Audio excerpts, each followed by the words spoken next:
Hi friends, అందరూ ఎలా ఉన్నారు?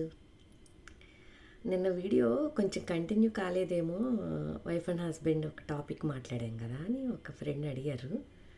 అవును, టైం సరిపోలేదు నాకు. ఈరోజు మాట్లాడతానండి. తనతో చాలా మాట్లాడాను. యాక్చువల్గా ఏమవుతుందంటే, చాలా సుత్తి ఎందుకు కానీ సింపుల్గా చెప్తాను.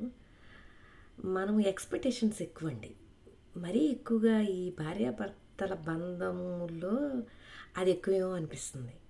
వేరే చోట సరే కాంప్రమైజ్ అవుతాం కానీ సర్దుకుపోతాం, కానీ ఇక్కడ ఈ రిలేషన్ ఎందుకో తెలీదు. దాని గురించి మాట్లాడాలంటే అబ్బో గంటలు గంటలు మాట్లాడాలి.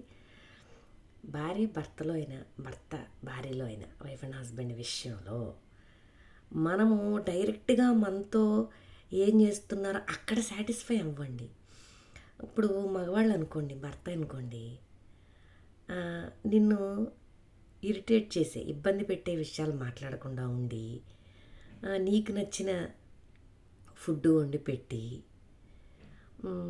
ఇంట్లో అన్నీ చక్కగా చక్కగా పెట్టుకుని, అంటే ఆఫీస్కి వెళ్ళే వాళ్ళు కూడానండి చాలామంది ఇప్పుడు ఆఫీస్కి వెళ్తున్నారు. 99% ఇప్పుడు అందరూ వర్క్ చేస్తున్నారు.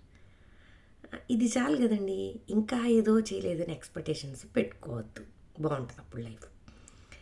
ఇంకా ఏదైనా ఆడవాళ్ళమేనండి. భారతీయ సాంప్రదాయంలో భారతదేశంలో పుట్టాం కాబట్టి మనం ఎక్కడ సాటిస్ఫై అయితే బాగుంటుందంటే, చక్కగా మనం వండింది పొగడకపోయినా నాకు ఇది వండావా అని ఇబ్బంది పెట్టకుండా చక్కగా బాగుంది అని తినేసి వెళ్ళిపోయేవాళ్ళు. ముఖ్యంగా చాలామంది ఆడవాళ్ళు చెప్తున్నప్పుడు విన్నానండి, ఇది కూడా ఉంటుందా, నేను సినిమాల్లో చూశాను కానీ బయట తెలియదు, అనుమానం అండి. ఆ అనుమానం లేని భర్తలు, నువ్వు నవ్వుతూ ఉంటే కుళ్ళిపోయే మగాళ్ళు కూడా ఉంటారంట. సంతోషంగా ఉంటే నువ్వు గనక చక్కగా తను కూడా ఆనందపడి, అంటే ఎక్కువ మనలాగా ఎక్స్ప్రెస్ చేయలేరు మగాళ్ళు ఆడవాళ్ళలాగా, చక్కగా తను కూడా చిన్న నవ్వు, ముసిముసి నవ్వులు నవ్వుకునే మగాళ్ళు